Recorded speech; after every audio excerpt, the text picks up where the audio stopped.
Alas Roban bukan sekadar hutan biasa. Siapapun yang pernah melintasinya pada malam hari, terutama mereka yang bekerja sebagai sopir truk lintas pantura, pasti menyimpan cerita yang tidak pernah mereka ceritakan ke keluarga. Bukan karena lupa, tapi karena takut. Takut jika cerita itu diucapkan, sesuatu dari Alas Roban ikut pulang dan menetap. Aku sendiri tak pernah berniat mencari tahu sisi gelap tempat itu, sampai satu malam mengubah hidupku selamanya. Perjalanan itu awalnya tampak biasa. Aku mendapat tugas mengantar muatan besi dari Semarang menuju Batang. Jam sudah menunjukkan pukul 11 malam saat aku memasuki jalur Alas Roban.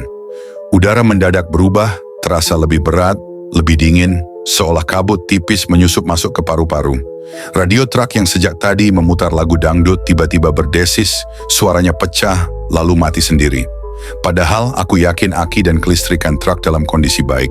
Jalanan menanjak, berkelok, dan di kiri kanan hanya pepohonan tinggi yang rapat. Daunnya bergesekan seperti bisikan. Lampu truk menyorot batang-batang pohon yang tampak seperti barisan makhluk diam, mengawasi. Aku mencoba berpikir positif. Ini hanya sugesti, kataku dalam hati. Alas Roban memang terkenal angker, tapi aku tak percaya sebelum melihat sendiri. Namun perasaan itu berubah saat aku melihat seorang wanita berdiri di pinggir jalan. Dia mengenakan kebaya putih kusam, rambutnya panjang menutupi sebagian wajah. Kepalanya tertunduk, tangannya memeluk perut seperti kesakitan. Refleks kakiku menginjak rem. Truk melambat. Dalam hati aku ragu. Sopir-sopir senior sering berpesan, kalau lihat orang di Alas Roban malam-malam, jangan berhenti. Tapi naluri kemanusiaan mengalahkan rasa takut. Aku membuka kaca jendela dan bertanya pelan, "Mbak, kenapa?" Wanita itu tidak menjawab. Perlahan dia mengangkat wajahnya. Saat itulah darahku serasa berhenti mengalir. Wajahnya pucat bukan main, matanya hitam pekat tanpa putih mata, dan bibirnya tersenyum terlalu lebar. Senyum yang tidak manusiawi. Tanpa sadar aku menginjak gas sekuat tenaga. Truk melonjak maju. Dari spion, aku melihat wanita itu berdiri tegak, menatap ke arahku, lalu perlahan menghilang di antara kabut. Jantungku berdegup keras. Tanganku gemetar memegang kemudi. Kupikir kejadian itu sudah cukup. Aku salah besar. Beberapa ratus meter kemudian, truk mendadak mati. Mesin tersendat lalu benar-benar padam. Lampu ikut mati. Aku mencoba menyalakan ulang, tapi tidak ada respon. Hening menyelimuti.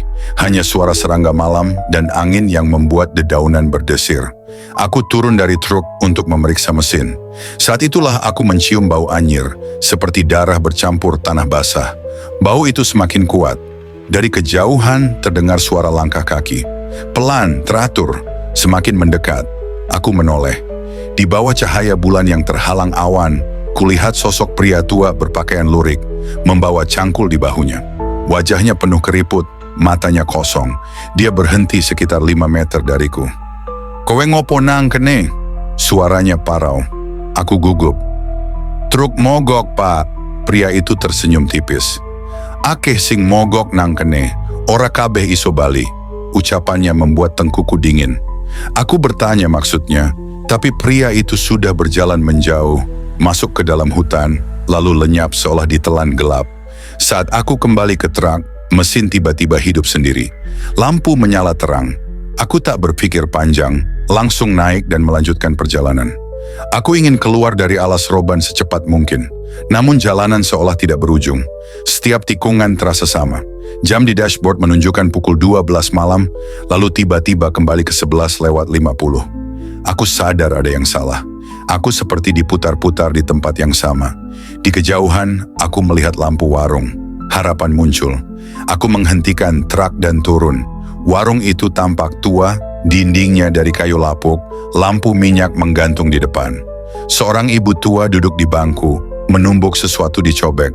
"Bu, saya mau beli minum," kataku. Ibu itu menoleh perlahan. Matanya putih semua, tangannya berhenti menumbuk. "Kowe kesel, Le?" Aku mengangguk. "Iya, Bu." Ibu itu mengambilkan segelas air dan menyerahkannya.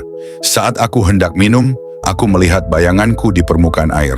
Bukan wajahku yang terlihat, melainkan wajah wanita pucat yang tadi berdiri di pinggir jalan, tersenyum menatapku dari dalam gelas. Gelas itu jatuh dari tanganku, pecah. Aku mundur ketakutan. Saat aku mendongak, warung itu sudah tidak ada. Yang ada hanya pohon-pohon besar dan tanah kosong. Aku jatuh terduduk. Nafasku tersengal. Aku merasa benar-benar sendirian, terjebak di alam yang bukan milik manusia. Dari arah hutan, terdengar suara tangisan, lalu suara tawa bersahutan. Aku menutup telinga, memejamkan mata, membaca doa sekuat yang aku bisa ingat. Dalam hati aku memohon ampun jika pernah berbuat salah, jika pernah melanggar tanpa sadar. Angin berhembus kencang, suara-suara itu perlahan menjauh. Saat aku membuka mata, aku sudah berada di dalam truk. Mesin menyala. Jalanan lurus terbentang di depan dan papan penunjuk arah bertuliskan, "Keluar Alas Roban 2 km."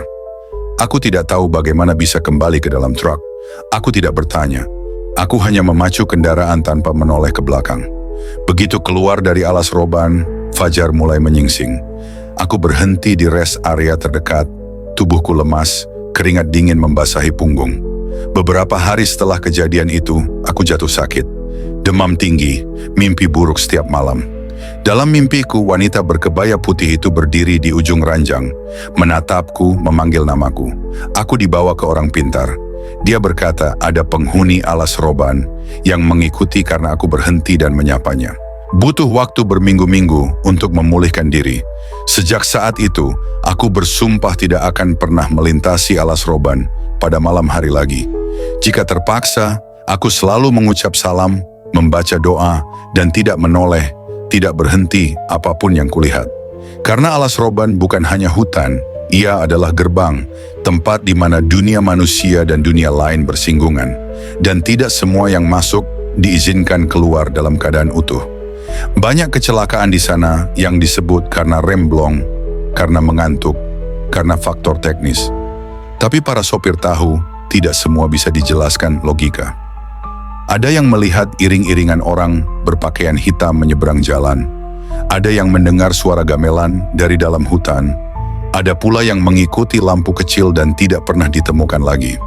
Jika suatu malam kamu melintasi Alas Roban dan merasa jalan terasa lebih panjang dari biasanya, udara mendadak dingin, dan hatimu dipenuhi rasa takut tanpa sebab, jangan lawan, jangan sombong. Itu tandanya kamu sedang diperhatikan. Tetaplah melaju, jangan berhenti, jangan menoleh. Dan yang paling penting, jangan pernah merasa sendirian. Karena di Alas Roban selalu ada yang berjalan bersamamu, meski kamu tak pernah mengundangnya.